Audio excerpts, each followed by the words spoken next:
Bahan-bahan dia kita kena ada petai, 1 gelas bawang besar yang dipotong. Okey. Yang ini bahan-bahan yang perlu kita tumbuk. Bawang putih 3 biji, lada cili lebih kurang 25 biji. Kita buat pedas. Dan ikan bilis lebih kurang 2 sudu.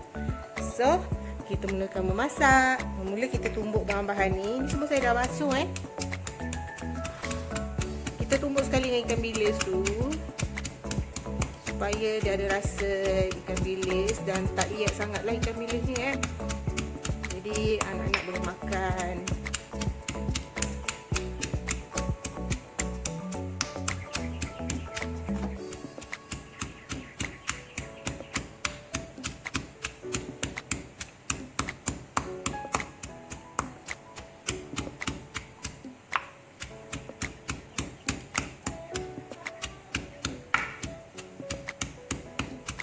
Okey, kita tumbuk tak payah lumat sangat.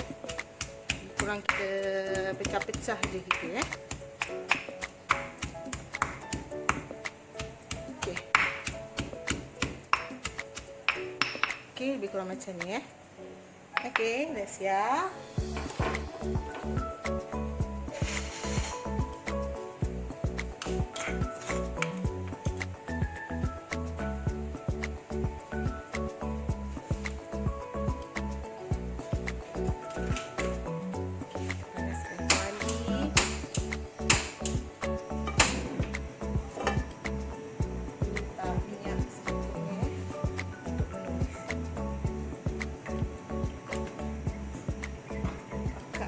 Chili padi.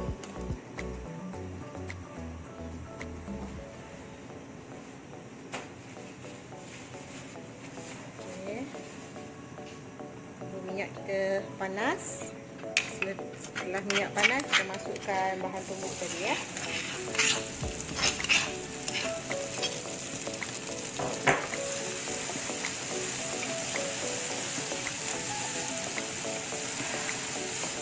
Kita tumis sampai ikan bilis tu sedikit garing. Oh, dia punya bau.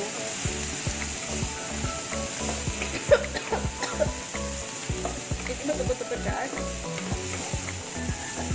Kita nak ajar anak kita makan sambal petai. Siapa kat sini suka makan sambal petai, komen sikit dekat bahagian komen kita. Bagi yang belum subscribe, bolehlah subscribe untuk dapatkan video terbaru daripada kami. Semula kita masukkan bawang. Kita tumis bawang ni sampai sedikit kelayuan Kita besarkan api. Sekejap dia masak ni, tak lama.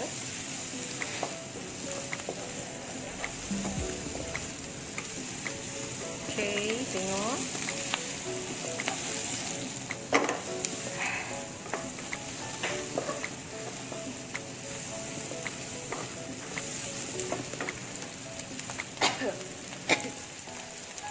Kemudian kita masukkan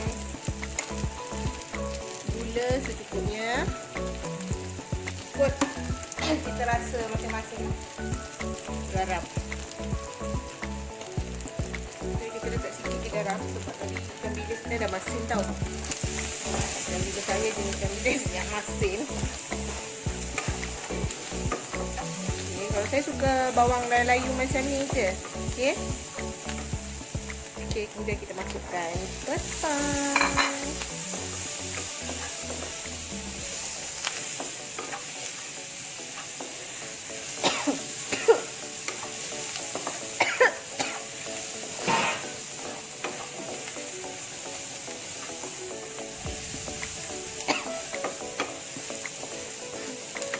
Dah siap.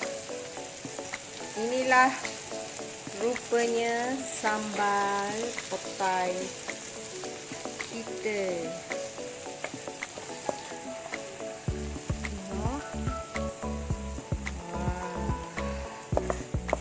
Petai yang besar. Petai gajah. Okey. Siapa suka makan petai, share komen sikit. Selalu korang masak petai, masak apa ya? Kita masih ada lagi balen petai kita ni. Jadi petai ni kita akan simpan dengan air garam. Kemudian kita letak dalam peti ais supaya dia tahan lama.